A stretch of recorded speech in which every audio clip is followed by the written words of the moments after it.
Oi, gente. Boa tarde a todos e a todas.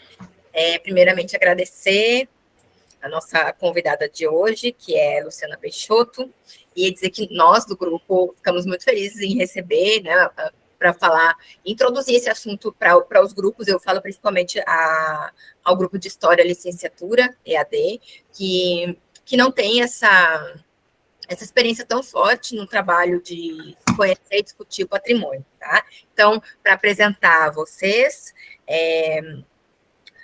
a Luciana é arqueóloga, é doutoranda em antropologia com área de concentração em arqueologia, mestra em memória social e patrimônio cultural, especialista em memória, identidade e cultura material e graduada na UFPEL, que é a Universidade Federal de Pelotas. Atua nas áreas de história, arqueologia, memória e patrimônio, educação patrimonial, gestão de projetos, curadoria e gerenciamento de acervos arqueológicos. Atualmente é colaboradora da ONG Instituto de Memória e Patrimônio, onde desenvolve projetos na área de arqueologia e patrimônio cultural, certo? Fique à vontade, Luciana, para conversar conosco. Boa noite a todos. Tá? Como a Camila disse, eu sou Luciana Peixoto, tá? E trabalho já há bastante tempo num laboratório de arqueologia aqui na Universidade Federal de Pelotas. E por conta desse, sou funcionária pública, né, da universidade, já desde 2010. Trabalho no laboratório de arqueologia e por conta desse trabalho, então, eu desenvolvo pesquisa na área de gestão de acervos, né, e preservação do patrimônio arqueológico. Tá? Bom, eu vou começar falando com vocês um pouquinho sobre o que é gestão de acervos, né, e o que é esse patrimônio arqueológico que eu trabalho. Tá?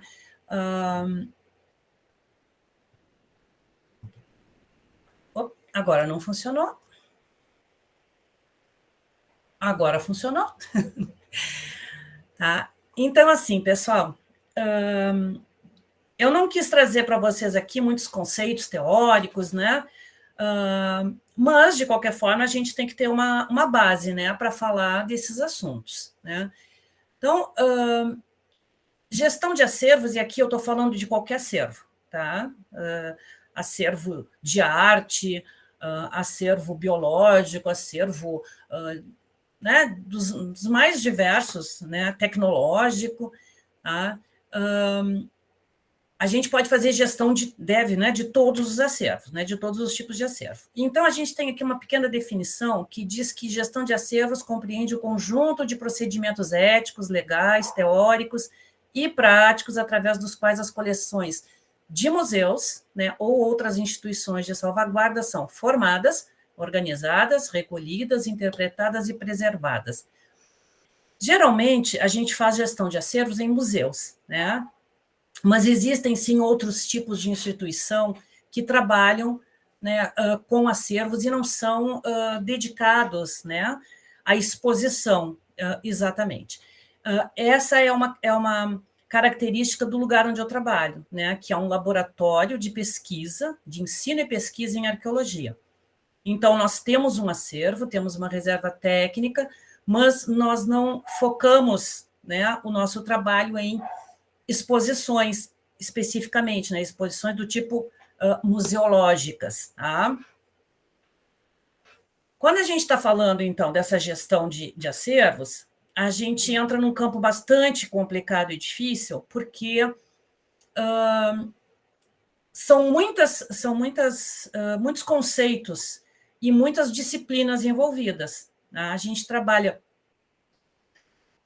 com história, né? Com museologia, com musealização, aqui tem disciplinas e tem também, né, conceitos.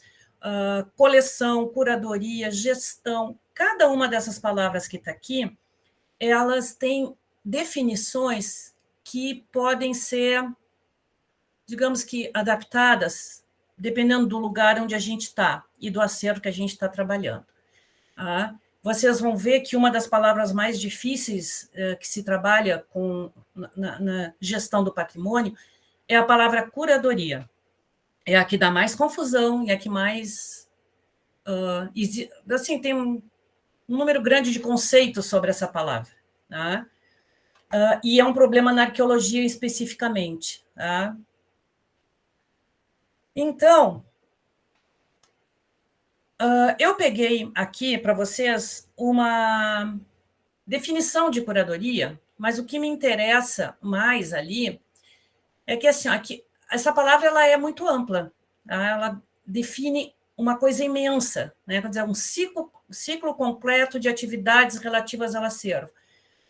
E um ciclo completo de atividades relativas ao acervo pode ser, né, dependendo do lugar onde a gente está, ou um museu ou um laboratório, podem ser coisas bem diferentes uma das outras. Tá? O que a gente pega dessa palavra? Conservação física, armazenamento, manutenção e restauração, estudo científico, documentação, comunicação e informação. Isso é o principal, são as principais coisas que se faz, né, quando a gente fala em fazer curadoria. Vocês já devem ter visto ou já devem ter ouvido falar que quando a gente vai numa exposição de arte, lá tem um curador. Às vezes sai lá no cartaz, curador da exposição. Esse curador da exposição, ele é diferente daquilo que nós da arqueologia chamamos de curador e aquilo que nós chamamos de curadoria. São coisas bem diferentes. Tem um princípio, né, mas igual, mas eles são diferentes. O curador da exposição de arte, ele entra lá na galeria, ele escolhe quais os quadros que ele vai expor, planeja como é que vai ser a exposição, coloca lá os... Né, ele tem como que um roteirinho de filme para fazer aquela exposição, e aí ele, né, organiza de uma forma. E dificilmente esse curador vai lidar com essas peças de arte na manutenção delas, né, na limpeza, no restauro, né, ele vai se ocupar só com organizar uma exposição. Na arqueologia, nos museus, isso não é, né, não é bem assim. Um curador, ele faz muitas coisas. Tá? No Le Parc, vou situar vocês, a gente, como a gente não tem museu, né, a gente só é uma reserva técnica, a gente faz basicamente curadoria. A gestão de acervos, que seria uma coisa um pouco maior, um pouco mais ampla, a gente tenta fazer, tá? E vocês vão entender agora por quê. O Laboratório de Arqueologia de Pelotas, ele foi constituído lá no ano 2000, então hoje ele tem 24 anos. É um laboratório novo até em relação a muitos outros, né, do país. Quando a gente começou, foi a partir de um projeto de extensão, porque a gente queria muito fazer arqueologia, e recebemos algumas doações de material. E aí a gente começou a trabalhar com aqueles materiais e a procurar fazer, né, escrever projeto e querer fazer arqueologia aqui em Pelotas. E já em 2005, pouco tempo depois, a gente já estava super estruturado e já estávamos fazendo projetos grandes aqui em Pelotas, que, na verdade, nem tínhamos noção naquela época de como isso tudo era grande, como a arqueologia tinha se desenvolvido ali, a gente não, né, nem tinha atinado para isso. Então, em 2005, por conta desses projetos, o laboratório já começou a se reestruturar. A gente começou a pensar melhor sobre o espaço físico que a gente tinha, os documentos que a gente estava usando para organizar o nosso material. E aí, então, a gente começou a pensar nesse tema, né? Gestão de acervos. O que era isso e como é que nós íamos fazer esse negócio? E a gente tentou várias coisas ao longo desses anos. Naquele ano lá de 2005, a gente começou a desenvolver um software. Quem entende um pouquinho de computação, né, de TI, sabe que desenvolver software não é uma coisa fácil. Tá? E então a gente começou e acabou que a gente não conseguiu, né, terminar. A gente cancelou esse projeto, né, 5 anos depois, e não conseguimos fazer aquilo que tínhamos pensado. E aí nós voltamos meio que para estaca zero, a gente organizava os nossos acervos, a gente fazia documentação, mas a gente sabia que faltava mais alguma coisa. E aí a gente voltou, não deu certo o software, a gente voltou então para fazer tabelinhas do Excel. Acho que a maioria de vocês conhece tabelinha de Excel, né? São coisas muito práticas, o Excel é muito prático, ele serve para muita coisa, então toda a nossa documentação começou a ficar nessas tabelas de Excel. Porém, a gente continuou na tentativa de achar uma forma, né, de fazer uma gestão de acervos como realmente deveria ser. Em 2014, a gente fez outro projeto, né, de conservação preventiva para o acervo, porque nós usávamos, vocês podem ver aí na imagem, a gente usava caixinhas de papelão, daquelas de arquivo morto, que nem tem nos arquivos, nas bibliotecas, né?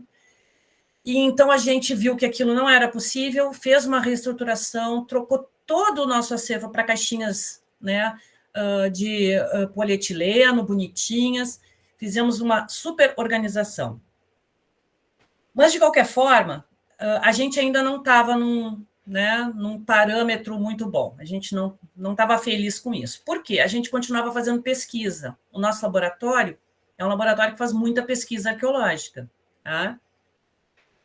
Então, nós continuamos nessa busca, né, de como fazer a melhor gestão e a melhor curadoria do nosso acervo. Depois de um tempo, acho que aqui já é no tempo da Milena, né, Milena? Nós conseguimos um espaço maior, reorganizamos. Tá? Vocês podem achar isso muito esquisito, tá?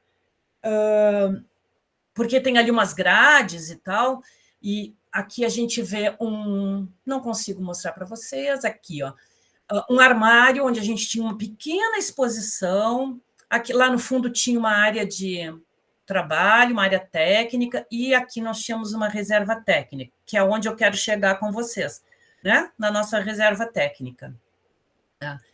A gente estava, né, já com tudo muito organizado. Aqui nós tínhamos alguns espaços, só um minutinho. A gente tinha alguns espaços nesse lugar que a gente estava de estudo, de pesquisa, mas era um lugar, né, bem ruim. O que acontecia mais ou menos neste período? A gente começou a perceber que essa gestão de acervos que a gente trabalhava lá, que ela era uma coisa... a gente começou a entender que isso tinha uma organização, né? Que a gestão de acervos ela era uma coisa maior do que aquilo que a gente fazia, que ela tinha começo, meio e fim. Tá? E qual era esse começo, meio e fim? Tá? Era o projeto de arqueologia, tá? O trabalho de campo, depois passava por aquilo que os arqueólogos chamam de curadoria, que eu falei para vocês que é diferente, né, daquilo que os outros chamam. Esse processo de curadoria tinham várias fases, depois passava para o acondicionamento, que era aquela nossa reserva bonitinha, mas depois ia para as políticas de conservação e para a extroversão do conhecimento, que são as coisas mais importantes de uma gestão de acervos. A gente precisa manter os nossos materiais, a gente precisa cuidar, preservar, mas a gente precisa extroverter, né, o conhecimento, porque senão não faz sentido se fazer pesquisa e não faz sentido termos coleções de materiais. Se a gente não devolver para a sociedade o nosso trabalho, isso deixa de ser importante, de uma certa forma. Tá? Então, nesse momento, no Brasil inteiro, começou a acontecer como é que chama? Um movimento, né, de muitas pessoas que trabalhavam com acervos, assim como eu, né, e que a gente queria fazer melhor. E aí a gente começou, então, um grupo de trabalho, que é o Grupo de Trabalho Acervos da Sociedade de Arqueologia Brasileira, que se reuniu com a REMAI, que é a Rede de Acervos, né, arqueológicos e etnográficos. Esses dois grupos se juntaram, né, e então formaram o Fórum de Acervos, que existe desde 2015, se eu não me engano. Esse fórum é um lugar onde as pessoas se encontram para debater, para estudar, para trocar ideia e para saber, né, as melhores formas, né, de resolver os seus problemas diários, porque todos nós, trabalhando em laboratórios e museus, tínhamos muitos problemas e a gente não sabia como resolver. Então, nos juntamos para fazer isso. Tá? Nesse mesmo momento, o IFAM, que é o Instituto do Patrimônio Histórico e Artístico Nacional, começou também a pensar nessas coisas e começou a publicar portarias sugerindo formas da gente trabalhar melhor e fazer melhor a gestão dos nossos acervos. Nesse ponto, a gente já estava bem organizado, e, inclusive, fizemos uma publicação, né, de um manual da nossa reserva técnica. Lá está escrito todos os nossos procedimentos, a documentação que a gente usava, né, tudo lá. E aí resolvemos, então, que a gente precisava ter, de novo, entrar num outro nível de tecnologia, né, e buscar melhorar o nosso sistema. Então, de 2018 até 2021, foram muitas tentativas. Porém, o serviço público, a universidade pública, ela é muito boa, mas ela tem grandes dificuldades. E nós tentamos muitas coisas e não conseguimos, né, levar os nossos projetos adiante, porque a universidade não nos dava condições de ter algumas tecnologias. A gente tentou bancos de dados, nós queríamos entrar na era dos bancos de dados, e não conseguimos. Continuamos com as nossas planilhas de Excel, que não são tão ruins assim. Tá?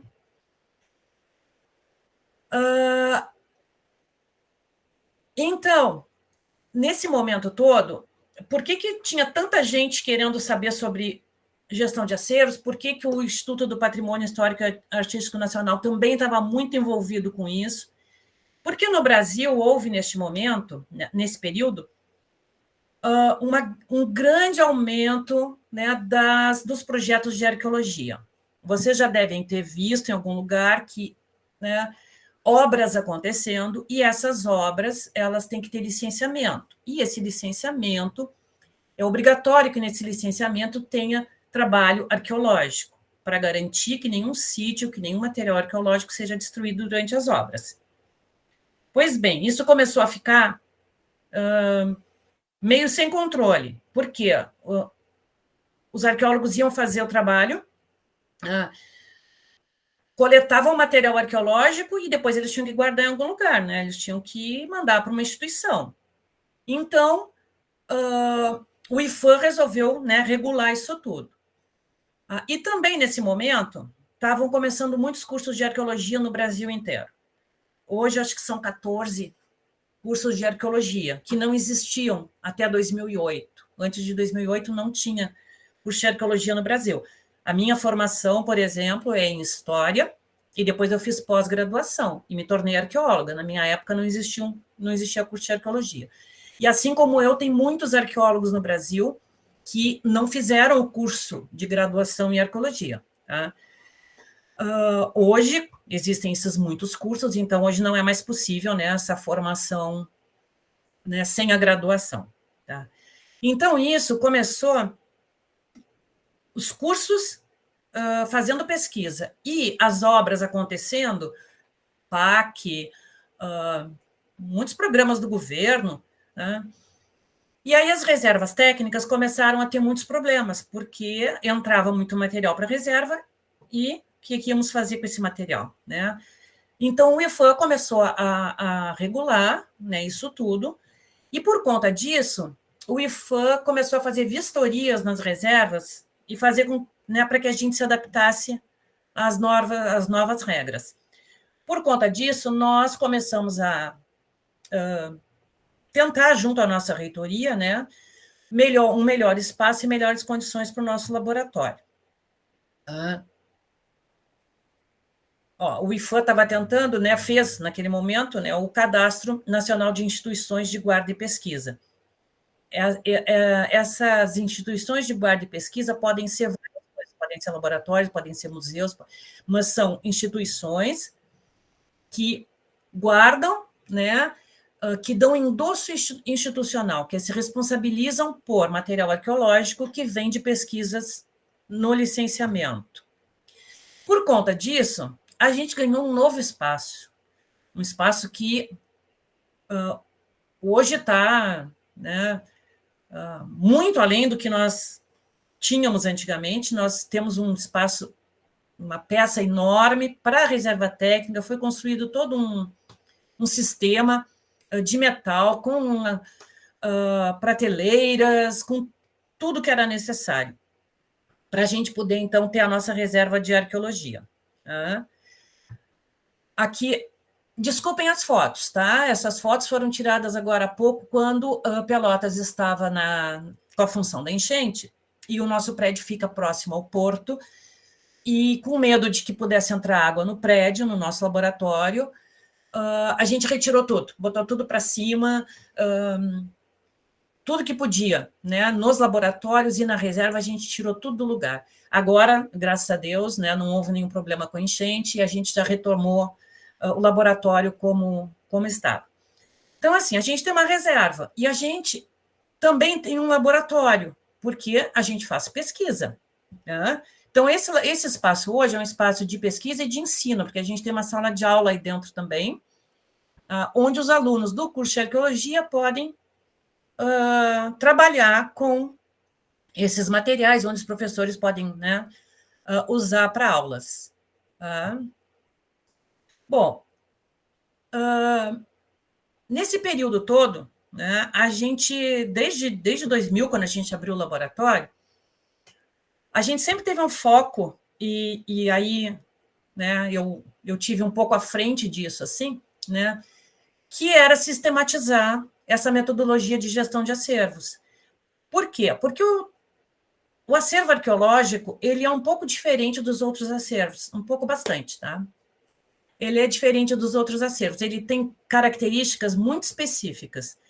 E por conta disso, às vezes fica bem difícil criar uma organização, criar um sistema, criar documentação para dar conta disso tudo, né? E vocês vão ver por que isso é tão complicado, tá? Mas a gente sempre teve isso em mente, né? Tanto que agora, hoje, eu sou doutoranda e a minha tese de doutorado é justamente sobre gestão de acervos. Eu estou criando, na minha tese, eu estou criando um sistema de gestão para o nosso laboratório. Tá? Então, por que a arqueologia é uma situação difícil, complicada e diferente das outras? Primeiro, fragilidade por conta da ruptura ambiental causada pelo trabalho de campo. Vocês sabem que o material arqueológico, a maioria dele, sai debaixo da terra. Tá? Então, dependendo do lugar onde tu tá, da cidade onde tu tá, esse material vai sair de lá ou muito úmido, ou muito seco, ou com adesão de substâncias, né, químicas que tem a ver com solo. Então, é bem complexo isso. Quando a gente tira o material do solo, que estava ali há muitos anos, 2.000 anos, 1.500 anos, a gente tira ele de um lugar onde ele está estável e, né, expõe ele ao ar e a várias outras coisas. Então, a gente tem um material que fica muito frágil. Além disso, material arqueológico é extremamente diversificado com relação à sua matéria-prima. Eu tenho cerâmica indígena, eu tenho louça, eu tenho vidro, eu tenho materiais em pedra, né, lítico, eu tenho tecidos, eu posso ter ossos, sempre muitos ossos, de animais e também ossos humanos. Tá?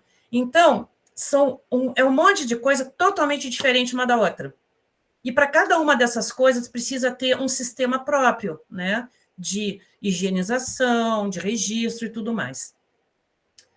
Outra coisa que é importante é que cada material desses que vai para dentro da reserva técnica, vem junto com ele documentos que são produzidos ao longo da pesquisa. E são documentos de papel, e são documentos digitais, e são documentos fonográficos, tipo entrevistas. Então, também a gente tem uma quantidade de documentação grande e de diferentes suportes. Tá? É diferente de uma biblioteca que trabalha só com livros, né, só papel, ou né, de outros lugares que trabalham com um único material. Também a gente tem uma característica que é a gestão do acervo, ela tem que começar no projeto. Quando a gente vai fazer um projeto de pesquisa, a gente já tem que pensar como é que a gente vai fazer para que esse material que a gente vai lá coletar, né, fique da melhor forma possível. Tá? E isso é bem difícil. Né? E a última característica é que a arqueologia ela trabalha de uma forma muito interdisciplinar. Às vezes é necessário que vários profissionais estejam no laboratório e estejam fazendo ações com o material. A gente tem biólogos, a gente tem geógrafos, a gente pode ter químicos, a gente pode ter, sei lá, muita gente trabalhando num único sítio arqueológico, numa única coleção material. E isso também é difícil de fazer a gestão, porque a gente tem que saber o que cada uma dessas pessoas está fazendo e guardar essas informações junto com os objetos. Então, vocês já imaginaram a quantidade de coisas que a gente precisa, né, para dar conta de organizar uma reserva técnica. Tá? Aí, o que a gente... como é que a gente, mais ou menos, começa a resolver isso? A gente tem a gestão de acervos fundamentada em 3 eixos. O primeiro é a formação da coleção. Como é que essa coleção foi formada? Através de pesquisa, de doação ou de endosso. A documentação que a gente vai usar para ela. E a comunicação, que é aquela parte final lá, né, de fazer exposição e coisas desse gênero. Tá? Só que cada uma desses eixos, ele tem lá os seus princípios, né, e os seus métodos. E para cada um deles, a gente usa formas e, né, técnicas diferentes. Por exemplo, né, com relação à formação das coleções, a gente pode ter as coleções que vieram de pesquisas do próprio laboratório ou do próprio museu, a equipe de arqueólogos daquele lugar sai e vai fazer uma pesquisa e volta, né, com a sua coleção. Ou a gente pode ter uma doação, que acontece muito, as pessoas da vizinhança, as pessoas da área rural encontram coisas, né, no campo e fazem doação para o laboratório. Né? Ou a gente tem um endosso institucional, que foi aquilo que eu falei, que quando as empresas, né, vão fazer o licenciamento, elas têm que ter um trabalho arqueológico, e aí os museus e as instituições se responsabilizam por receber esse material depois. Dependendo de como o material entra, ele tem um processo de gestão diferente. Tá? Não vou me aprofundar muito aqui, mas assim, são documentações diferentes e quantidades de documentação diferentes que vêm em cada um desses processos de ingresso. Para vocês terem uma ideia, eu trouxe bastante fotos, tá? Algumas bem antigas, inclusive. Isso aqui são arqueólogos trabalhando. Pode não parecer, gente, mas é, tá? Aqui a gente está no meio da praça principal da nossa cidade. Essa foto é bem antiga, isso foi no nosso começo do laboratório. A gente fez muito trabalho na área urbana da cidade, nos casarões antigos que tem aqui, tá? Por muito tempo. Aqui é dentro de uma casa, no pátio. Aqui é dentro de uma casa que estava caindo, como vocês podem ver. Tá? E aqui é do lado do mercado público da cidade.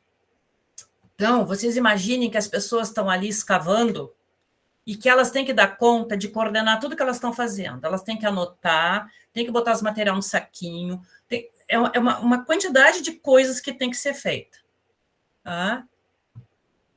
E olha como é que os materiais estão quando a gente acha eles. Tá? Isso aqui é na praça.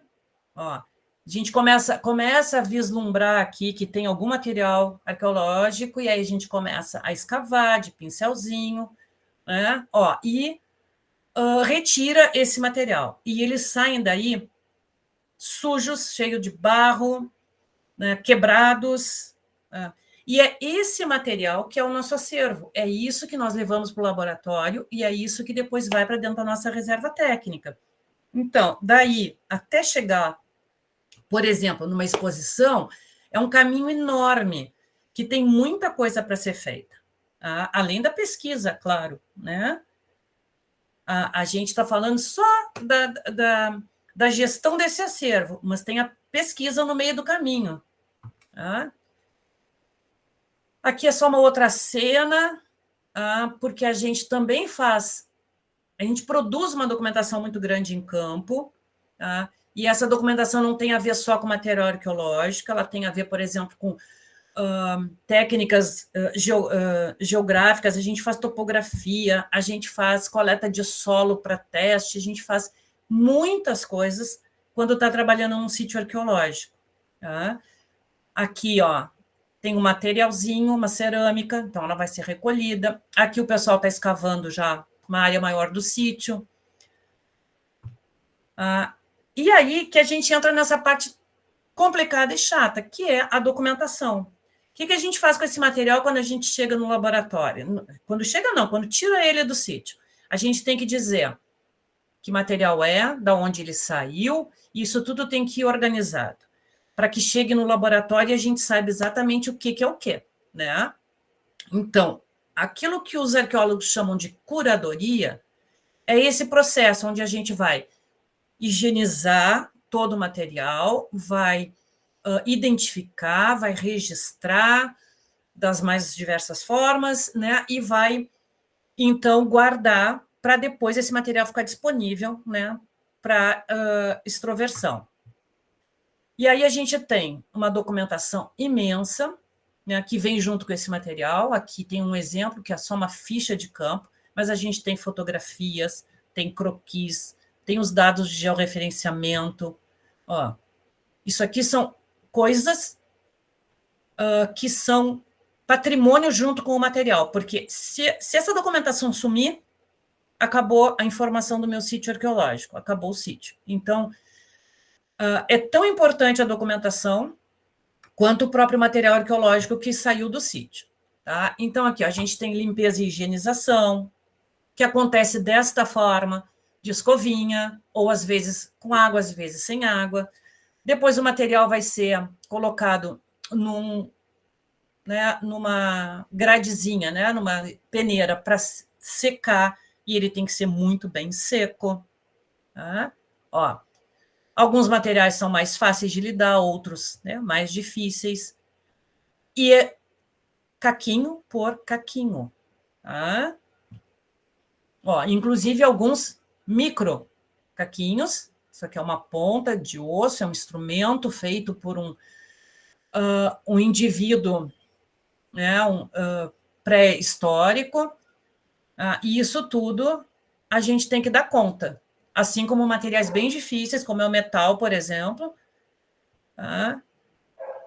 Cada um desses materiais, a gente usa técnicas diferentes, né, e formas de higienizar, né, e de registrar. Aqui é um metal, e eu acho que a próxima imagem, até não sei se isso é material humano. A gente pode, numa escavação de um sítio arqueológico, se deparar com um enterramento de um indivíduo, esse aqui em torno de 1.800, 2.000 anos mais ou menos, tá? E a gente tem que lidar com isso. Tá? Então, tem técnicas específicas para lidar com isso, com esse tipo de material. Tá? E, geralmente, a gente precisa de também profissionais capacitados, que são os bioarqueólogos. Tá? Senão, a gente não dá conta. Então, aí tem que vir outra pessoa para ajudar. Bom, depois a gente vai fazer todo um processo de identificação, triagem, Às vezes vem de campo alguma coisa que não era material arqueológico, a gente bota fora. A gente usa uma bibliografia extensa para identificar cada um desses caquinhos, cada um desses ossinhos. Tá? Depois a gente numera, a gente descreve. Cada um dos caquinhos, ó, é numerado individualmente. Tá? E cada laboratório ou cada museu vai ter um sistema de numeração, isso não é regra. Tá? São coisas que a gente que inventa. Tá? Lá no nosso laboratório, a numeração é feita assim, por 3 partes de números. E ela é escrita com aquela canetinha de pena, que nem... Né? Atualmente, agora, a partir do meu trabalho de doutorado, a gente está mudando o sistema de numeração, tá? E a numeração está sendo feita desta forma, tá? Com impressora daquelas tipo de etiqueta, né? Que não tem tinta, ela imprime por calor, e é uma etiquetinha adesiva que vai na peça. Tá? E aí, o que a gente faz? Numera, registra, faz etiqueta, muitas etiquetinhas, fotografa, e a foto é documento, a etiqueta é documento, tudo que é feito, é produzido, é documento. Tá? Ó, os materiais são medidos, às vezes pesados. Tá? E, em último caso, lá no final, a gente faz a consolidação. Alguns materiais são muito interessantes, porque são materiais que vão depois para exposição. E o que a gente faz? A gente, tendo possibilidade, recupera a forma original desses materiais. Lá no laboratório, nós temos uma coleção bem interessante de louças antigas. Tá? E esses materiais, eles também servem para o ensino. Então, muita gente já fez curso lá, curso de consolidação de louças, por exemplo. Tá? Aprender como fazer. E aí, depois a gente faz inventário, que até agora continua, né, nas planilhas de Excel, mas que provavelmente em seguida deixará de ser, né, se der tudo certo. Tá? Só que hoje a gente tem já umas planilhas mais elaboradas, né, que tem uma forma mais fácil de buscar informação e tudo mais, ó, com campos específicos para cada um dos materiais. Tá? E a gente também tem uma documentação complementar. Por exemplo, fichas museológicas. Quando a gente vê que o material ele tem potencial para uma exposição, esse material é registrado numa ficha diferente, né, para poder ser usada num museu, por exemplo, né, para uma exposição. E também documentação de conservação e restauro separada. E isso tudo, olha, isso aí é uma mesa já com material pronto para ser finalizado, assim, para ser guardado. Tá? Vocês podem ver que tem materiais de diferentes tipos, tamanhos. Tá? Isso tudo tem que funcionar. Ó, no final, eles vão para os saquinhos, separados por tipologia, não mistura osso com vidro, não mistura metal com outra coisa, e eles vão, então, para a reserva técnica. Tá?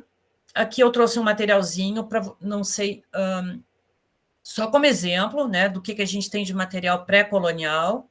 São bolhadeiras, são enxós, são aqui 2 bolhadeiras mamilares, aqui é um zoólito, e aqui o símbolo do nosso laboratório, que é o tubarão, que também é uma escultura de pedra, esses dois aqui, né, esculturas de pedra feitas também por grupos indígenas bem antigos. Pontas de projétil, urnas, cerâmica, cachimbo. Dá para vocês ver que é uma variedade de material muito grande. Aqui são os materiais históricos. Eu trouxe várias fotinhos para vocês terem uma ideia. Alguns de vocês, de repente, têm aí na casa da avó um material desses. vidros, louças. Isso tudo é o que a gente guarda no nosso laboratório e é para isso que a gente tem essa quantidade de procedimentos. Por quê?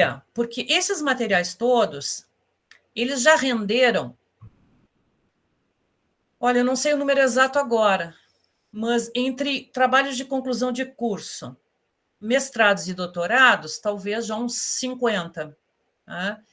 Porque esses materiais, eles contam a história da nossa cidade, da nossa região, né, das pessoas que viveram aqui, desde o século passado até 4.000 anos atrás. Então, todos esses materiais são usados para pesquisa e são de extrema importância. O que acontece depois da gente fazer toda essa pesquisa, depois da gente, né, trabalhar esses materiais? Tá? A gente tem que comunicar. E as formas de comunicação também são várias. Tá? Os artigos científicos, as exposições, os projetos de educação patrimonial. Aqui, desde o início do laboratório, isso aqui acho que é 2006, se não me engano, nós fazíamos exposições assim, no meio da praça, escavando e já fazendo exposição, para mostrar para as pessoas, né, o que estávamos fazendo. Aqui, a gente participou muitas vezes de eventos em cidades aqui da região, Festa da Melancia, eram muitos eventos, e a gente levava material para fazer exposição, isso tudo, material escavado, que, Pinheiro Machado, publicações, em algum momento a gente produziu uma revistinha falando sobre o que um arqueólogo faz, né, que as pessoas devem fazer quando encontram materiais arqueológicos, palestras em escolas, a gente recebe escolas também no laboratório, sempre que pode, e a gente vai também para as escolas. Esse foi um outro projeto de educação patrimonial, um projeto muito grande, que durou um bom tempo, a gente andou em mais de 10 municípios aqui na região, levando os resultados dessas pesquisas. Tá? Publicações científicas também, né? São coisas que a gente faz e tem que fazer e deve fazer, né? Que é uma das nossas obrigações, digamos assim, né? De fazer. Tá? E aqui, se vocês quiserem olhar depois eu passo até para a Milena, existe o AMA, tá? Que é o projeto de uma colega aqui da universidade, da professora Loredana Ribeiro. Ela tem o acervo multimídia de arqueologia e antropologia, é um site, pode entrar lá. E então tem boa parte desses materiais está lá no site e ela conta sobre, né, cada um deles, o que é, de onde veio. É um site bem legal, vale a pena, né, depois vocês olharem. Eu passo depois o link do AMA. E eles têm, inclusive, perfil no Instagram. Tá? É bem interessante. Tá? E uma outra coisa que a gente fez também há pouco tempo foi a gente distribui, quando vai fazer trabalho arqueológico em determinados lugares, a gente distribui folders. Tá? E aí, um último que a gente fez foi esse daqui, que tem uns QR Codes que entram, né, levam a pessoa para um site, tá? Onde ela vai ficar sabendo, ela vai ter um vídeo ou uma informação sobre determinado assunto. Tá? É bem interessante. Tá? Tem alguns vídeos, por exemplo, atividades práticas da pesquisa arqueológica. Tu entra lá e tem um videozinho dos arqueólogos em campo, trabalhando, explicando tudo o que fazem. Tá? Que é bem interessante, é uma forma também da gente divulgar e, né, extroverter o conhecimento arqueológico. Tá? Pessoal, estou em cima da hora, pelo que eu estou vendo. Tá? Aqui tem umas referências bibliográficas, mas depois eu vou deixar esse material com a Milena, para ela passar para vocês. Vou passar o link do AMA e o link também desses vídeos que são bem legais, e quem, né, tiver interesse, para ver, assim, na prática, como é que funciona, né, a arqueologia, o que, que a gente faz, tá? Só que assim, é muita informação. A arqueologia é uma coisa que, se deixar, a gente passa o dia, né? O que eu tinha para trazer para vocês, na verdade, que, né, foi o que me pediram para falar sobre gestão de acervos e reservas técnicas. E é isso que eu tenho, tá? Que é da minha reserva técnica, minha, né, de onde eu trabalho, e é uma coisa que eu gosto muito de fazer, e se der tudo certo, em breve teremos um sistema de gestão de acervos nessa reserva, assim, realmente muito, muito moderno, né? E que vai facilitar muito a vida dos pesquisadores que chegam lá para buscar informação, e que hoje é tudo ainda meio analógico, né? A gente tem que ir lá na caixinha buscar para saber, e que daqui a pouco vai deixar de ser. Então, vai ser muito fácil fazer pesquisa arqueológica, inclusive pela internet.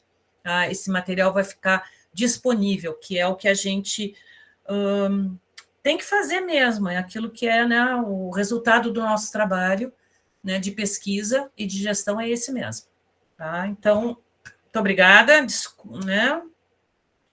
Desculpem falar tanto. Perfeito, muito obrigada, Luciana, muito obrigada por ter feito em cima do tempo, assim, certinho, porque nós sabemos como ter respeitado o horário dos alunos, então, muito obrigada pelo compromisso, que eu gostaria de falar algumas coisinhas. A gente trabalhou, nós pensamos esse grupo de estudo, pensando não só temporalidades, Brasil, pensando, a gente também teve China, a gente teve Mato Grosso do Sul, a gente trabalhou com vários materiais, né, cerâmica, a gente falou sobre biologia, física, química, as trilhas rupestres, arqueologia, funerária. Então, a gente percebeu ao longo dessa nossa caminhada, que já está chegando ao final, como é trabalhar com essas histórias e aonde ficam esses documentos, né? Então, a fala da Luciana, ela é muito importante para a gente saber, enquanto historiadores ou pesquisadores, para onde vai e qual a importância dessa gestão desses acervos, né? Porque é uma não conservação que acarreta, né? E como se faz essa organização, essa limpeza, esse estudo, essa identificação, a fotografia, para vocês terem ideia que as coisas, os documentos que a gente trabalha, as informações que a gente tem, elas não flutuam, né? Elas têm um suporte e pessoas especializadas para trabalhar com isso. Então, eu queria agradecer a fala da Luciana com essa questão que foi muito bem esclarecida aqui com a gente, o compromisso que ela e o LEPARC têm com a educação. Inclusive, nós estamos conversando sobre trazer esses documentos para cá também, fazer oficinas presenciais, né, a importância da educação patrimonial que a gente deve ter, né. Então, eu agradeço. Se alguém tiver perguntas, podem colocar no chat, para a gente ir se encaminhando para o final. Então, muito, muito obrigada, Luciana. É um prazer tê-la você aqui no grupo de estudos. Ó, tem uma pergunta. Já existiram documentos que se desintegraram por questões de conservação que você já presenciou? Já, e não é muito difícil de acontecer. Por exemplo, se tu colocar uma etiqueta de papel dentro de um lugar com uma peça de metal, essa peça vai enferrujar, ela vai oxidar, e ela pode, com muita facilidade, destruir o papel que está ali. Então, se tu não tiver cuidado, né, e usar, por exemplo, a etiqueta dentro de um saquinho plástico, tá, e colocar ela não em contato direto com qualquer material, tu vai perder a etiqueta. Tá? Por exemplo, a numeração, aquela que a gente bota nas peças, aquela é a parte mais importante da identificação do material, aquele número. Como é que ele é colocado? A gente passa um esmalte em cima da peça primeiro, no lugarzinho ali, tá? Depois a gente escreve com nanquim ou cola a etiqueta. Mas mesmo quando a gente está, agora que a gente está usando a etiqueta, embaixo vai um esmalte. Já aconteceu daquele esmalte secar e quebrar. E aí, quando era o número escrito com o nanquim, quebrava o esmalte e saía o número da peça. Depois que a peça perde o número, é muito difícil a gente identificar que peça é, porque aquele número leva para uma informação lá naquela planilha de Excel. Eu olho o número na peça e vou lá no Excel e vejo que peça é aquela. Se eu perder o número, perdi a informação. Agora, com as enchentes, né, por muita sorte, poucos acervos arqueológicos no Rio Grande do Sul foram atingidos.